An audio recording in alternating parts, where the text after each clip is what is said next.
అందరికీ నమస్తే. Welcome to TR TV. నేను మీ తిరుపతి. తెలంగాణ రాష్ట్ర ముఖ్యమంత్రి రేవంత్ రెడ్డి ఒక సర్వే రిపోర్ట్ చూసి నవ్వుకుంటున్నాడు. వాస్తవానికి రేవంత్ రెడ్డి సర్వేలన్నీ చూసి షాక్ అవుతున్నాడు, వణికిపోతున్నాడు. మళ్ళీ ఓడిపోతే ఇజ్జత్ ఖరాబ్ అవుతుంది. ఎందుకంటే రేవంత్ రెడ్డి ఈ మధ్యకాలంలో సవాలు విసురుతున్నాడు. నా గవర్నమెంట్ అద్భుతంగా ఉన్నది, కేసీఆర్ పరిపాలన కంటే మా పరిపాలనే అద్భుతం, మేము మస్తు పనులు చేస్తున్నాం, కేసీఆర్ మొత్తం తెలంగాణ అప్లపాలు చేసిండు, కేసీఆర్ తెలంగాణను ఆగం చేసిండు, కాళేశ్వరం కూలగొట్టిండు, ఫోన్ ట్యాపింగ్ చేసిండు, పెండ్లాం మొగోళ్ళు మాట్లాడుకున్నటువంటి మాటలు విన్నాడని చెప్పి ఇట్లా రకరకాల ఆరోపణలు రేవంత్ రెడ్డి చేసిండు. కేసీఆర్ని తిడుతున్నాడు, కేసీఆర్ని విమర్శలు చేస్తున్నాడు. కొన్ని సందర్భాలలో రేవంత్ రెడ్డి కేసీఆర్ గ్రాఫ్ చూసి, కేసీఆర్ క్రేజ్ చూసి, బీఆర్ఎస్ పార్టీ ఎదుగుతున్నటువంటి తీరు చూసి రేవంత్ రెడ్డి భయపడ్డాడు, వణికిపోయిండు రకంగా చెప్పాలంటే. ఇప్పుడు రేవంత్ రెడ్డి మళ్ళీ కేసీఆర్ పార్టీని చూసి నవ్వుకుంటున్నాడు. నవ్వుకోవడానికి మెయిన్ రీజన్ బీఆర్ఎస్ పార్టీ లీడర్లే. ఇప్పుడు మాజీ ముఖ్యమంత్రి కేసీఆర్కి ఒక కీలకమైనటువంటి షాక్ తగిలింది. ఆ షాక్ ఏంది చెప్పనా? ఒక సర్వే రిపోర్ట్ ఇప్పుడు తెరపైకి వచ్చింది. దాదాపు 2-3 సర్వేలు స్టార్టింగ్ నుండే సోషల్ మీడియాలో వైరల్ అయినాయి. ఫస్ట్ సర్వే సిప్యాక్ అని ఒక సర్వే రిపోర్ట్ వచ్చిందండి. సిప్యాక్ survey report mood of Telangana అని చెప్పి కిరణ్ అన్న ఒక సర్వే రిపోర్ట్ తెరపైకి పట్టుకొచ్చిండు. ఇప్పటికిప్పుడు తెలంగాణ రాష్ట్రంలో ఎన్నికలు జరిగితే బీఆర్ఎస్ పార్టీకి 84 సీట్లు వచ్చేటటువంటి అవకాశం ఉందని చెప్పి సిప్యాక్ సర్వే వచ్చింది. ఇప్పుడు బీఆర్ఎస్ పార్టీ క్రమక్రమంగా ఎట్లయితే తగ్గుతూ వస్తుందనేది నేను చాలా క్లియర్గా చెప్తా.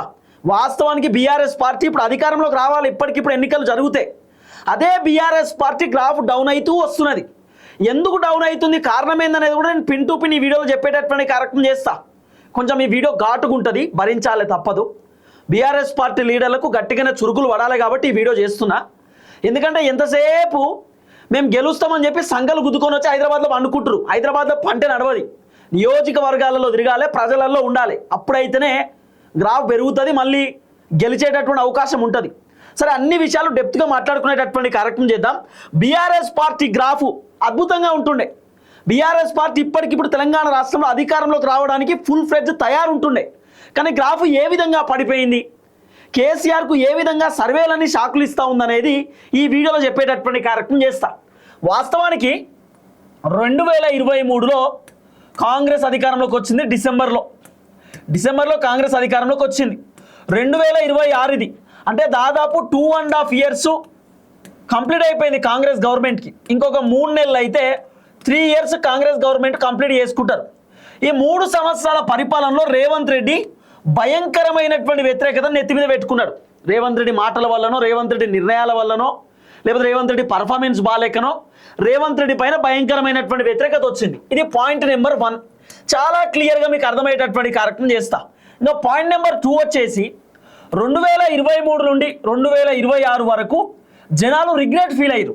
కేసీఆర్ ఉంటేనే బాగుంటుండే, మంచో చెడో కేసీఆర్ ఉన్నప్పుడు అప్పులు చేసినా సరే రైతు బంధు టైంకి ఇచ్చిండు, పెన్షన్లు టైంకి ఇచ్చిండు, సంక్షేమ పథకాలు టైంకి మా అకౌంట్లో పడేటి అనేటటువంటి ఒపీనియన్ తోటి జనాలు వాస్తవానికి ఉంటుండే. రైతులు చాలామంది కేసీఆర్ రావాలి, రేవంత్ పోవాలనేటటువంటి ఒక నినాదాన్ని కూడా తెరపైకి పట్టుకొచ్చారు. యూరియా బత్తాల పంచాయతీ కూడా తెరపైకి వచ్చింది. సో రైతులు మాత్రం కేసీఆర్ బెటర్ అనేటటువంటి ఆలోచనలోకి వచ్చారు. అయితే సర్వేలన్నీ కూడా కేసీఆర్కు చాలా ఫేవర్ వచ్చినాయి. ఈ 2026లో ఇప్పటికిప్పుడు ఎన్నికలు జరిగితే కేసీఆర్కు 84 సీట్లు వచ్చేటట్టున్నాయని చెప్పి సిప్యాక్ సర్వే వాళ్ళు చెప్పినారు.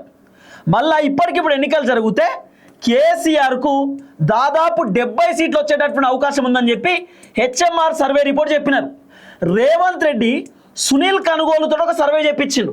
ఒక 3-4 months బ్యాక్ సునీల్ కనుగోలుతో సర్వే చేపిస్తే కేసీఆర్కు సుమారు 64 నుండి 65 సీట్లు వచ్చేటటువంటి అవకాశం ఉందని చెప్పి రేవంత్ రెడ్డి చేపించినటువంటి సునీల్ కనుగోలు రిపోర్ట్లో కూడా వచ్చింది. ఆ తర్వాత ఇప్పుడు ఇవన్నీ సర్వే రిపోర్ట్లు కేసీఆర్కి బాగా ఫేవర్ ఉన్నాయి. కేసీఆర్ మళ్ళీ ముఖ్యమంత్రి అవుతాడు, బీఆర్ఎస్ పార్టీ గవర్నమెంట్ వస్తుందని చెప్పి సర్వేలన్నీ కూడా బీఆర్ఎస్ పార్టీ కేసీఆర్ వైపు అనుకూలంగా ఉన్నాయి. వాస్తవానికి బీఆర్ఎస్ అధికారంలోకి వస్తుంది, డోకా లేదని చెప్పి అన్ని సర్వేలు చెప్పారు. ఈ సర్వే రిపోర్ట్లు పాజిటివ్ వచ్చుడుతోటే బీఆర్ఎస్ పార్టీ లీడర్లకు కొమ్ములు వచ్చినాయి. ఇంకా బీఆర్ఎస్ పార్టీ లీడర్లు ఏం చేసిరు, ఎట్లన్నా మేమే గెలుస్తాం, జనాలు మొత్తం కాంగ్రెస్ గవర్నమెంట్ పైన వ్యతిరేకంగా ఉన్నారు, ఇక మాకే టెన్షన్ లేదనేటటువంటి ఆలోచనతోటి సర్వే రిపోర్ట్లు బీఆర్ఎస్కు పాజిటివ్ వచ్చుడుతోటే, సర్వే రిపోర్ట్లు కేసీఆర్కు అనుకూలంగా వచ్చుడుతోటే కథం బీఆర్ఎస్ పార్టీ నియోజకవర్గాల్లో ఉండాల్సినటువంటి లీడర్లు మొత్తం హైదరాబాద్కు వచ్చారు. దాదాపు బీఆర్ఎస్ పార్టీ లీడర్లు 70% మొత్తం హైదరాబాద్లోనే ఉంటున్నారు. నేను 2-3 లీడర్లకు ఫోన్ చేసి ఏడూరన్న అంటే హైదరాబాద్, ఏడూరన్న నియోజకవర్గానికి వచ్చిన మరి కలుద్దామంటే హైదరాబాద్లో ఏం చెప్తున్నారు? ఆర్మూర్ జీవన్ రెడ్డి అని ఉంటాడు, హైదరాబాద్లో బాగా వేసిండు, హైదరాబాద్లోనే ఉంటున్నాడు. నాట్ ఓన్లీ ఆయన బీఆర్ఎస్ పార్టీకి సంబంధించి ఓడిపోయినటువంటి ఎమ్మెల్యేలు, గెలిచినటువంటి ఎమ్మెల్యేలు మొత్తం కూడా బీఆర్ఎస్ పార్టీ ఆఫీస్ దగ్గరనే ఉంటున్నారు, మొత్తం ఇక్కడ హైదరాబాద్లో ఉంటున్నారు. ఏం పని ఉందిడా? ఇవన్నీ రిపోర్ట్లు కేసీఆర్కి అనుకూలంగా వచ్చినాయి కదా. ఇప్పటికిప్పుడు ఎన్నికలు జరిగితే కేసీఆర్కి 84 సీట్లు, కేసీఆర్కు 70 సీట్లు, తర్వాత రేవంత్ రెడ్డి చెప్పిన సర్వేలో కూడా 64 సీట్లు అట్లా వచ్చినాయి కదా. అంటే కేసీఆర్ ముఖ్యమంత్రి అయితే ఇప్పటికిప్పుడు ఎన్నికలు అని చెప్పి రిపోర్ట్ వచ్చింది కదా. ఇంకా రెండో రిపోర్టు, ఇవన్నీ అనుకూలంగా వచ్చినటువంటి రిపోర్టు కేసీఆర్కు ఈ రోజు ఒక సర్వే రిపోర్ట్ వచ్చింది. కేసీఆర్ గ్రాఫ్ ఎట్లా పడిపోయిందో మీరు చూడుర్రి. ఫస్ట్ ఏమో 84 సీట్లను వచ్చినాయి బీఆర్ఎస్కు, రెండోదేమో 70 సీట్లను వచ్చింది. రేవంత్ రెడ్డి సర్వేలో 64-65 సీట్లను వచ్చింది. మీకు ఇక్కడ కనబడుతుందా గ్రాఫ్ పెరగాల కానీ తగ్గుతూ వచ్చింది. ఒక్కొక్క సర్వే ఒక్కొక్క రకమైన గ్రాఫ్ ఇచ్చారు. 84 సిప్యాక్ సర్వే, 70 ఏమో హెచ్ఎంఆర్ సర్వే, రేవంత్ రెడ్డి సర్వేలోనేమో 64-65 సీట్లు కేసీఆర్కి వచ్చినాయి. ఇవాళ ఏంటిది? అది ఎస్ఏఎస్ సర్వే కదన్న. ఈరోజు ఒక సర్వే తెరపైకి వచ్చింది. అది ఏంటంటే ఎస్ఏఎస్ సర్వే అని చెప్పి, ఎస్ఏఎస్ గ్రూప్ అని చెప్పి ఒక సర్వే వచ్చింది. ఈ ఎస్ఏఎస్ సర్వేలో బీఆర్ఎస్ పార్టీకి ఇప్పటికిప్పుడు తెలంగాణ రాష్ట్రంలో ఎన్నికలు జరిగితే కేవలం 56 సీట్లు వస్తాయట. కాంగ్రెస్ పార్టీకి ఇప్పటికిప్పుడు ఎన్నికలు జరిగితే సుమారు 30 పైచిలకు సీట్లు వస్తాయట. భారతీయ జనతా పార్టీకి 5 నుండి 6 సీట్లు వచ్చేటటువంటి అవకాశం ఉందని చెప్పి ఈ ఎస్ఏఎస్ సర్వే గ్రూప్ వాళ్ళు తెరపైకి తీసుకొచ్చారు. ఏం చెప్పాలి? ప్రతిపక్ష పార్టీకి గ్రాఫ్ పెరగాలి, ప్రతిపక్ష పార్టీ గ్రాఫ్ క్రమక్రమంగా తగ్గుతూ వస్తున్నది. కారణం ఏంది? కేసీఆర్ చేసిన పాపమేం కాదు. కేసీఆర్ ఏం తప్పు చేస్తలేడు. కేటీఆర్ గ్రౌండ్లో తిరుగుతున్నాడు, హరీష్ రావు గ్రౌండ్లో తిరుగుతున్నాడు, కేసీఆర్ కూడా అద్భుతంగా గైడ్ చేస్తున్నాడు, వీళ్ళంతా బాగానే పనిచేస్తారు. కింద నియోజకవర్గాల్లో ఉండాల్సినటువంటి లీడర్లు నియోజకవర్గంలో తిరుగుతలేరు, తిరుగుడు బంద్ చేసిర్రు. కాన్ఫిడెన్స్, ఓవర్ కాన్ఫిడెన్స్ అయిపోయింది. మేము గెలుస్తామనేటటువంటి ఉద్దేశంతో ఉన్నారు. ఓవర్ కాన్ఫిడెన్స్ ఉంటే ఇబ్బంది పడతారు. నేను బీఆర్ఎస్ పార్టీ లీడర్లకు చాలా ఓపెన్ స్టేట్మెంట్ చెప్తున్నా. ఇగో నా దగ్గరికి రిపోర్ట్ వచ్చింది, మీకు చూపిస్తా. 26వ పేజీ కదన్నా, 26వ పేజీలో ఇగో నా దగ్గరకు వచ్చిన రిపోర్టు ఎస్ఏఎస్ గ్రూప్ అని చెప్పి ఇది survey report. SAs group survey రిపోర్ట్లో ఈరోజు వచ్చినటువంటి తాజా రిపోర్ట్ ఇది. ఎస్ఏఎస్ సర్వే రిపోర్ట్లో బీఆర్ఎస్కు 56 సీట్లు, కాంగ్రెస్కి 34 సీట్లు, బీజేపీకి 5 సీట్లు, ఎంఐఎంకు 6 సీట్లు, మేము చెప్పలేమనే వాళ్ళకే 18 సీట్లు ఇచ్చారు ఎస్ఏఎస్ సర్వే వాళ్ళు. ఏందన్నది అర్థమైంది? మీకు అర్థమైతలేదు ఇంకా. కేసీఆర్ గ్రాఫ్ రోజు రోజు తగ్గుతుంది అంటే బీఆర్ఎస్ పార్టీ గ్రాఫ్ తగ్గుతూ వస్తుంది. కారణం కేసీఆర్ కాదు, కారణం కేటీఆర్, హరీష్ రావు కాదు, బీఆర్ఎస్ పార్టీ లీడర్లు ఓవర్ కాన్ఫిడెన్స్ అయిపోయారు. మేము ఎట్లనే గెలుస్తాం, రేవంత్ రెడ్డి పైన వ్యతిరేకం ఉన్నది, మాకేం ఇబ్బంది లేదు అనుకుంటున్నారు. ఈ బీఆర్ఎస్ వాళ్ళకి అర్థం కాని విషయం ఏంటంటే అసలు మీకు తెలివి ఉన్నదో లేదో నాకు అర్థమైతలేదు. లీడర్లకు ఎట్లా అధికారంలోకి వస్తారయ్యా బాబు? ఎట్లా వస్తారు అధికారంలోకి? ఏమన్నా మెదడు పనిచేస్తుందా? కొంతమంది బీఆర్ఎస్ పార్టీ లీడర్లకు నేను ఫోన్లు చేస్తూ ఉంటే చెప్తున్నారు పక్కా మనదే అంట. ఎట్లా పక్కా మనది? ఎట్లా? రేవంత్ రెడ్డికి 34 సీట్లు, 35 సీట్లు అని చెప్పి సర్వేలు చెప్తున్నాయి. ఇప్పుడు 56 సీట్లు బీఆర్ఎస్ పార్టీకి వస్తే ఇంకా 4 ఎమ్మెల్యే సీట్లు బీఆర్ఎస్ పార్టీ కావాలి అంటే 60 సీట్లు వస్తేనే ఏదో ఒక పార్టీ తెలంగాణ అధికారంలోకి వస్తారు. మ్యాజిక్ ఫిగర్ 60 సీట్లు. మరి ఎట్లా వస్తాయా అధికారంలోకి? దాదాపు ఇంకొక 4 సీట్లు అయితే కావాలి కదా. మరి ఈ 4 సీట్లు ఎట్లయినా ఎంఐఎం సపోర్ట్ తీసుకుంటారు అనుకుందాం. ఎంఐఎం సపోర్ట్ తీసుకుంటారు. ఒకవేళ 52 వస్తే పరిస్థితి ఏంది? 52 వస్తే పరిస్థితి ఏంది? 50 వస్తే పరిస్థితి ఏంది? 10 మంది ఎమ్మెల్యేలు ఏడుకెళ్ళి దేవులాడతారు. ఎంఐఎంకి వచ్చేటి అవే 7-8 వస్తాయి మ్యాక్సిమం, 7-8 అంతే. మరి మిగతా వాళ్ళని ఏడుకెళ్ళి తెస్తారు. మీకు ఎందుకు అర్థమవుతలేదు? నేను బీఆర్ఎస్ వాళ్ళకి అర్థమయ్యేటట్టు చెప్తున్నా. మీకు బుద్ధి ఉంటే నియోజకవర్గాలలో తిరుగురు పోయి, ఈ హైదరాబాద్లో పండుకున్నాడు కాదు. ఈ హైదరాబాద్లో ఏమున్నది? ఏం పాడైంది హైదరాబాద్లో? మీ నియోజకవర్గాలలో పోయి తిరుగుర్రి, జనాల సమస్యలు తెలుసుకోరి, ప్రజల బాధలు తెలుసుకోరి, వాళ్ళ ఇబ్బందులు ఏందో తెలుసుకోరి. అరే కాంగ్రెస్ ప్రభుత్వాన్ని ప్రశ్నించుర్రి, కాంగ్రెస్ ప్రభుత్వం చేస్తున్నటువంటి అరాచకాలను నిలదీసే ప్రయత్నం చేయర్రి. ఇవన్నీ బంద్ చేసి గీడికొచ్చి పండుకుంటే ఏమవుతుందా? ఏం మనుషులయ్యా మీరు? నాకు అర్థం కాదు. గెలుస్తున్నటువంటి పార్టీని గ్రాఫ్ మొత్తం డౌన్ చేసి పడేసారు కదా. ఇది రియాలిటీ. దమ్ముంటే బీఆర్ఎస్ ఎవరైనా చర్చకు రండి చూద్దాం ఈ అంశం పైన మన స్టూడియోకి. అరే 84 సీట్లు వస్తాయని సిప్యాక్ సర్వే చెప్పారు, 70 సీట్లు హెచ్ఎంఆర్ సర్వే, రేవంత్ రెడ్డి సర్వేలో 64 65 సీట్లు అని చెప్పి ఈరోజు ఎస్ఏఎస్ గ్రూప్ ఒక సర్వే ఇస్తే దాంట్లో 56 సీట్లు బీఆర్ఎస్కి వస్తాయట. అంటే ఎంత తగ్గిపోయింది సీట్లు? 20 సీట్లు తగ్గినాయి ఇప్పుడు, దాదాపు 20-25 సీట్లు తగ్గిపోయినాయి, 20-30 సీట్లు. ఏంటి అర్థమైంది? మన అర్థమవుతుందా బీఆర్ఎస్ వాళ్ళకు? రేవంత్ రెడ్డి ఒక సర్వే చేయించిండు. రేవంత్ రెడ్డి సునీల్ కనుగోలుతో ఒక సర్వే చేయించిండు, సునీల్ కనుగోలు టీంతో. కాంగ్రెస్ పార్టీకి రేవంత్ రెడ్డి చేయించిన సర్వేలో 44 సీట్లు వస్తాయట. సారీ, సునీల్ కనుగోలుతో రేవంత్ రెడ్డి సర్వే చేపిస్తే 44 సీట్లు వస్తాయట. కేసీఆర్కు దాదాపు 61 నుండి 62 సీట్లు వస్తాయట. అంటే కేసీఆర్ గ్రాఫ్ చూడండి. అప్పట్లో రేవంత్ రెడ్డి సర్వే చేపితే 64 65 అని వచ్చినాయి. ఈ రోజు సర్వే చేపితే 61 నుండి 62, అప్పుడు 41 ఏదో వచ్చినాయి, ఇప్పుడు 44. అంటే రేవంత్ రెడ్డి పెరిగింది గ్రాఫ్. ఇప్పుడు రైతు బంధు ఇచ్చిండు, రోడ్లు వేస్తున్నాడు, సీసీ రోడ్లు వేస్తున్నాడు. ఇప్పుడు మహిళలకు 2500 ఇనికి తయారవుతున్నాడు. గ్రామ పంచాయతీ, చిన్న గ్రామ పంచాయతీకి 5 లక్షల రూపాయలు, పెద్ద గ్రామ పంచాయతీకి 10 లక్షల రూపాయలు రేవంత్ రెడ్డి డబ్బులు ఇస్తున్నాడు. కాంగ్రెస్ గవర్నమెంట్ నుండి ఆ గ్రామ పంచాయతీలకు నిధులు ఇచ్చే కార్యక్రమం చేస్తున్నాడు. ఇవన్నీ రేవంత్ రెడ్డి పాజిటివ్ అవుతుంది. మారొచ్చు, చెప్పలేం. నేను ఇక్కడ బీఆర్ఎస్కి అనుకూలంగానో కాంగ్రెస్కి అనుకూలంగానో చెప్తలేను. నేను చెప్తున్నది ఏంటంటే కొంచెం మెదడులో ఎక్కించుకోండి అంటున్నా. పోటీ చేసే ఎమ్మెల్యేలు మీ కాన్స్టిట్యున్సీలలో తిరుగుర్రి అంటున్నా. ఇంకా హైదరాబాద్కి వచ్చి పండుకున్నాడు ఏందో పోయి మీ సంబంధించిన క్యాంప్ ఆఫీస్లో వండుకోర్రి, మీ ఇంటికాడ వండుకోర్రి. జనాలు వస్తే లేవుర్రి, కలువుర్రి, జనాలకు ధైర్యం నింపుర్రి, మళ్ళీ వండుకోర్రి. ఏంది ఇది కథ? పెరుగుతున్నటువంటి పార్టీని ఖతం చేసి పడేసారు కదా, డమాల్ చేసి పడేసారు. మీకు అర్థమైంది, భారతీయ జనతా పార్టీ ఎట్లాగూ లేవదు. భారతీయ జనతా పార్టీ లీడర్లకు పంచాయతీలు, కొట్లాటలు, లొల్లులు. వాళ్ళు ఎట్టి పరిస్థితుల్లో బీజేపీ పార్టీ లీడర్లు వాళ్ళకు తెలంగాణ అధికారంలోకి వచ్చే అవకాశం లేదు, రావాలనేటటువంటి ఉద్దేశం కూడా వాళ్ళకి లేదు. వాళ్ళు ఎట్లాగా అధికారంలోకి రారు. వాళ్ళు ఏమన్నా అంటే మాకు సెంట్రల్ ఉండాలి సాలు అనేటటువంటి ఉద్దేశంతో ఉంటారు. ఇంకా కాంగ్రెస్ పార్టీ లీడర్లకు రేవంత్ రెడ్డి ఎన్ని చెప్పాలో అని చెప్తున్నాడు.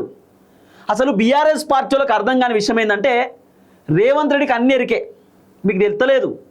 ఏడ తయారు చేయాలో ఆడ అన్ని తయారు చేసి పెట్టిండు రేవంత్ రెడ్డి. 44 సీట్లు అంటుండు రేవంత్ రెడ్డికి. 10-15 సీట్లు రేవంత్ రెడ్డి వేరే దగ్గర నుండి తీసుకురాలేడా?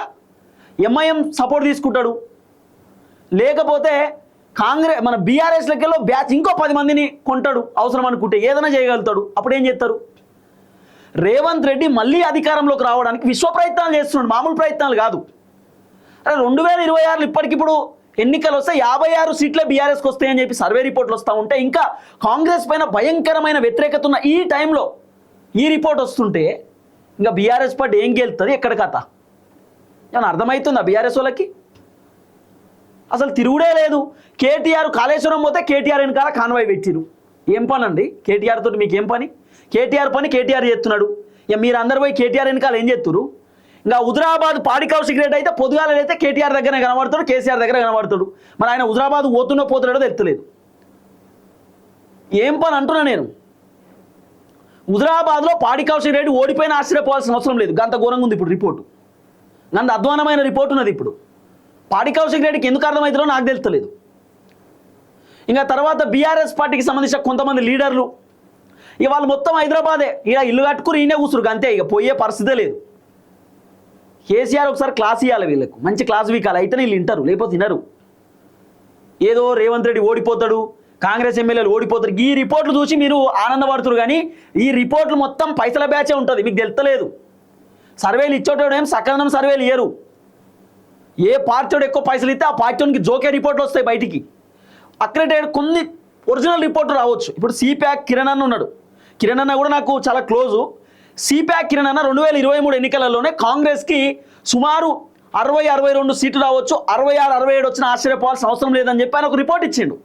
64 వచ్చినాయి. బీఆర్ఎస్కి 50-52 రావచ్చు, 40 సంథింగ్ ఎంతో చెప్పిండు, మరి 45 అన్నాడో ఎంతో అన్నాడు. 39 వచ్చినాయి. బీజేపీకి 7-8 అన్నాడు, 8 వచ్చినాయి. అంటే ఆయన ఇచ్చినటువంటి రిపోర్టు చాలా క్లియర్గా ఉన్నది. సో ఇలాంటి సర్వేలు కొన్ని కీలకంగా ఉంటాయి. ఇక మిగతా సర్వేలు వాళ్ళ ఎజెండా వాళ్ళది, వాళ్ళ కథ వాళ్ళకు ఉంటుంది. అంటే నేను ఇక్కడ ఉన్నటువంటి సర్వేలను ఎక్కడ కూడా నేను ఇబ్బంది పెడతలేను, ఇక్కడ ఉన్నటువంటి సర్వేల గురించి నేనేం మాట్లాడతలేను. కానీ సర్వేలు అన్నీ అనుకూలంగా ఉంటాయని చెప్పాను. ఏ పార్టీకి పడితే ఆ పార్టీకి సర్వేలు అనుకూలంగా ఉంటాయి. బీఆర్ఎస్ వాడు బాగా పైసలు ఇచ్చిండు అనుకో, బీఆర్ఎస్కు సర్వేలు డబ్బాలు కొడుతూ ఉంటాయి. రేవంత్ రెడ్డి పైసలు ఇస్తే రేవంత్ రెడ్డికి సర్వేలు డబ్బాలు కొడతారు. చాలా సింపుల్ కదా. మీడియా ఛానల్ ఎట్లా తయారైనాయో సర్వేలు కూడా గట్టిగా తయారైనాయి. సో బీఆర్ఎస్ చేయాల్సిన పని ఏంటంటే ఫస్ట్ గ్రౌండ్లో తిరగండి, గ్రౌండ్ రియాలిటీలోకి పోండి. కేసీఆర్ చాలా కష్టపడి తెలంగాణ రాష్ట్రాన్ని తీసుకొచ్చిండు. 10 సంవత్సరాలు కేసీఆర్ అధికారంలో ఉన్నాడు. కేసీఆర్ మళ్ళీ అధికారంలోకి రావడానికి విశ్వ ప్రయత్నాలు చేస్తున్నాడు. పాపం కేటీఆర్ తిరుగుతున్నాడు, హరీష్ రావు తిరుగుతున్నాడు, కేటీఆర్ పాదయాత్రకు సిద్ధమవుతున్నాడు. రేవంత్ రెడ్డి కేసీఆర్ ఎన్ని మాటలున్నా కేసీఆర్ సైలెన్స్ ఉంటున్నాడు, ఓపిక పడుతున్నాడు, సరే చూద్దాంలే అని చెప్పి రకరకాల మాటలు పడుతున్నాడు. ఇవన్నీ అర్థం చేసుకోవాలి బీఆర్ఎస్. ఇప్పుడు దీంట్లో కొంతమంది కామెంట్ పెట్టే బ్యాచ్ ఉంటారు, నువ్వు బీఆర్ఎస్ పార్టీ పడిపోతుందని బాధపడుతున్నావు ఏందని చెప్పి. అది కాదు నేను చెప్పేది. కాంగ్రెస్ కూడా బుద్ధి రావాలి. కాంగ్రెస్లో ఉన్న ఎమ్మెల్యేలకు కూడా బుద్ధి రావాల్సిందే. కాంగ్రెస్ ఎమ్మెల్యేలు కూడా నియోజకవర్గాలు ఇడిచిపెట్టారు. హైదరాబాద్ ఈడేమన్నా బంగారం దాచిపెట్టారు హైదరాబాద్లో, లేకపోతే 16 కిలోల లడ్డు ఉందా ఈడ? ఏమున్నది హైదరాబాద్లో? అరే మీ నియోజకవర్గాలలో తిరగండి అయ్యా బాబు. మీ నియోజకవర్గాలలో జనాలకు తినడానికి తిండి లేదు, ఉండడానికి ఇల్లు లేదు, కట్టుకోవడానికి గుడ్డలు లేవు, తాగడానికి నీళ్లు లేవు, తిరగడానికి రోడ్లు లేవు. అరే అవస్థ పడుతురు, ఇబ్బంది పడుతురు. సిగ్గు శరం లేకుండా ఎమ్మెల్యేలు ఈ హైదరాబాద్లో ఏం చేస్తున్నాయా మీరు? పోయి మీ నియోజకవర్గాలలో తిరగండి. ఇంద్రమ్మ ఇండ్లు చాలామందికి రాలేదు. స్లాబ్ ఉన్నోనికి ఇంద్రమ్మ ఇండ్లు వచ్చింది, పెంకల్ ఇండ్లు ఉన్నోనికి ఇంద్రమ్మ ఇండ్లు రాలేదు, గుడిసెలు ఉన్నోనికి ఇంద్రమ్మ ఇండ్లు రాలేదు. కొన్ని ఊర్లలో సీసీ రోడ్లు దిక్కులేదు, కొన్ని ఊర్లలో డాంబర్ రోడ్డు గతి లేదు. అరే కొన్ని ఊర్లలో అరే తినడానికి తిండి లేని పరిస్థితుంది. ఇది ఎందుకు అర్థమవుతలేదు మీకు? ఎమ్మెల్యేలకు ఎందుకు సమాజ్ అవుతలేదు? ఏం చేస్తారు ఎమ్మెల్యేలు గెలిచిన తర్వాత? ఏమనంటే ఈ సర్వే రిపోర్ట్ చూస్తారు, సంకలు గుద్దుకుంటారు, మేము గెలుస్తాం. లేకపోతే మా పైన ఫుల్ పాజిటివ్ ఉన్నది, మాకేమి ఇబ్బంది లేదు, మేము మళ్ళీ గెలవపోయినా పర్లేదు, 100 కోట్లు సంపాదించుకోవాలి, ఈ ఆలోచనతో ఉన్నారు. జనాలను ఇడిచిపెట్టి మొత్తం. సో కాంగ్రెస్ కూడా గ్రౌండ్లో తిరగాల్సిన అవసరం ఉన్నది. సో కాంగ్రెస్ తిరగాల, బీఆర్ఎస్ తిరగాల. ఇక బీజేపీని వదిలిపెట్టారు, ఎందుకంటే ఆ బీజేపీ వాళ్ళు తిరుగులేదు, కథ లేదు. కానీ కాంగ్రెస్ బీఆర్ఎస్ మీద టైట్ వార్ ఉన్నది, టైట్ ఫైట్ ఉన్నది. సో కాంగ్రెస్ ఇంకా గట్టిగా కష్టపడితే, రియాలిటీ ఒకటి చెప్తా, రేవంత్ రెడ్డి వాస్తవానికి తన పైన ఉన్నటువంటి వ్యతిరేకతను పొడగొట్టుకోవడానికి ఆయన చాలా కష్టపడుతున్నాడు. కాంగ్రెస్ పైన ఉన్న వ్యతిరేకతను పొడగొట్టుకోవడానికి రకరకాల ప్రయత్నాలు చేస్తున్నాడు. 10,500 కోట్ల రూపాయలు అప్పు చేసిండు ఈ నెలల రేవంత్ అన్న, రైతు బంధు కోసం, ఇంకో దానికోసం. ఉత్తగా కాదు కదా, గవర్నమెంట్ నడిపించాలంటే తలకాయ నొప్పి ఉంటుంది. ఉత్తగానే కూర్చొని ఏది పడితే అది చెప్తే నడవదు కదా. మరి ఇది ఎందుకు అర్థమవుతలేదు కాంగ్రెస్కి? సో కాంగ్రెస్ కూడా గవర్నమెంట్ కూడా చాలా గట్టిగా ఫోకస్ పెట్టాలా నెక్స్ట్ ఎలక్షన్ పైన. అట్లనే బీఆర్ఎస్ కూడా కొంత ఫోకస్ పెట్టాలి. ఇది కేసీఆర్కు పెద్ద దెబ్బ ఈ సర్వేలు. మీకు అర్థమయ్యేటోనికి అర్థమవుతుంది నేను చెప్పేది. అరే 84 ఉన్న సీట్లు 70కి వచ్చినాయి, 72, 62, 63, 64కి వచ్చినాయి. ఇప్పుడు ఏకంగా 56కి వచ్చినాయి. 56 నుండి రేవంత్ రెడ్డి రిపోర్ట్లో 60, 61కి వచ్చినాయి. ఎవరితో రావో కూడా తెలియదు. ఇప్పుడు ఎవరితో పొత్తు పెట్టుకోవాలి, ఎట్లా అధికారంలోకి రావాలి బీఆర్ఎస్? తమిళనాడులో విజయ్ తలపతికి అయినట్టు అవుతుంది కథ. ఇక్కడ అన్ని పార్టీలు కూడా లేవు, పాడే. కవిత పార్టీ ఉన్నది, కల్వకుంట్ల కవితక్క పార్టీ, అది టీఆర్ఎస్ పార్టీ లేకపోతే ఏఆర్ఎస్ పార్టీ అర్థమవుతలేదు. ఆమె పార్టీ ఏందో అర్థమవుతలేదు కదా. తీన్మార్ మల్లన్న పార్టీ పెట్టిండు, తెలంగాణ రాజ్యాధికార పార్టీ. ఆయన పార్టీ స్టికాన్ ఉంది, ఆయన పార్టీ అద్భుతంగా నడుస్తున్నది. భారీ బహిరంగ సభలు పెడుతున్నాడు, పబ్లిక్లో తిరుగుతున్నాడు. చాలామంది బీసీలు తీన్మార్ మల్లన్న మాట్లాడుతున్నటువంటి మాటలు విని చైతన్యవంతులు అవుతున్నారు. సో తీన్మార్ మల్లన్న పార్టీ చాలా బలంగా ప్రజల్లోకి పోతున్నది. కల్వకుంట్ల కవితక్క పార్టీ పెట్టింది. కవితక్క ఎంతసేపు ప్రోగ్రాంలు చేయడం, భూదందాల కాడ పోవడం, కవితక్క ఊకే అరెస్ట్ అవుడు. జనాలు కూడా చూసి కవితక్క అసలు ఎందుకు అరెస్ట్ అవుతుంది, పోలీసు వాళ్ళు తీసుకోవద్దురు, పోలీస్ స్టేషన్లో కూర్చోబెడుతురు, మళ్ళీ ఆమెను వదిలేస్తురు. అసలు ఏంది? మళ్ళీ కల్వకుంట్ల కవితక్క కాంగ్రెస్ గవర్నమెంట్ని ప్రశ్నిస్తున్నట్టు, క్వశ్చన్ చేస్తున్నట్టు ఎక్కడ కనబడదు. ఇప్పుడు ఎన్ని ఉన్నాయండి తెలంగాణ రాష్ట్రంలో సమస్యలు? కల్వకుంట్ల కవితక్కకి ఎందుకు కనబడతలేవు? నిరుద్యోగులకు సంబంధించి కవితక్క ఈ రోజు పోయి కూర్చున్నది. నిరుద్యోగులకు సంబంధించి వాళ్ళకు నోటిఫికేషన్ ఎక్కువ కావాలి, 5,000 నోటిఫికేషన్లు ఎడదరిపోతాయి, నిరుద్యోగులకు ఉద్యోగాలు రావాలని మొన్న కవితక్క పోయి కూర్చున్నది. అసలు నన్ను అడిగితే కల్వకుంట్ల కవిత పొలిటికల్ పార్టీ తోటి ఈ తెలంగాణ రాష్ట్రంలో వేరే పార్టీలకు ఎటువంటి నష్టం కలగదు. కానీ తీన్మార్ మల్లన్న పార్టీ తోటి బీఆర్ఎస్కు నష్టం కలుగుతుంది, కాంగ్రెస్కు నష్టం కలుగుతుంది.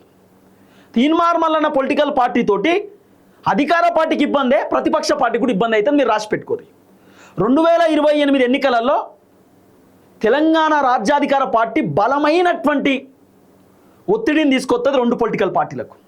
చాలా పెద్ద దెబ్బ తగులుతుంది. బీసీలు ఆల్రెడీ అనుకుంటున్నారు, వాళ్ళకి అర్థమైపోయింది కథ. బీసీలకు అరే మేమే ఎక్కువ శాతం ఉన్నాం, మాది మేము ఓట్లేసుకుంటే కథ మేము అధికారంలోకి వస్తాం, మావాడు ముఖ్యమంత్రి అవుతాడు, మాకీ టెన్షన్ ఎందుకు, ఈ రెడ్డిల పరిపాలన ఏంది, వెలమోళ్ళ పరిపాలన ఏంది, మాది మేము చూసుకోవాలనే ఆలోచనలకు కూడా వచ్చారు సాధారణంగా చెప్పాలంటే. సో అది తీన్మార్ మల్లన్న తెరపైకి తీసుకొస్తున్నాడు. సో ఏది ఏమైనా కేసీఆర్కు కొంత ఈ టీఆర్పీ పార్టీ కూడా డ్యామేజ్ చేయొచ్చు రేపటి రోజు. సో కల్వకుంట్ల కవితక్కతోటి మరి కేసీఆర్కి ఏమైనా ఇబ్బంది అవుతుందా అంటే మరి నాకైతే ఏం తెలియదు. చూద్దాం ఏం జరగబోతుందో. సో ఇప్పటికైనా బీఆర్ఎస్ పార్టీ వాళ్ళు గ్రౌండ్లో బలంగా తిరిగితే బాగుంటుంది అనేది నాకు సంబంధించిన వర్షన్. చూద్దాం ఏం జరగబోతుందో. బీఆర్ఎస్ ఖచ్చితంగా అధికారంలోకి వస్తుంది గట్టిగా ప్రయత్నం చేస్తే, ఇంకా బలంగా గ్రౌండ్లో తిరిగితే. చూద్దాం. అందరికీ నమస్తే, థ్యాంక్ యూ సో మచ్. జై తెలంగాణ.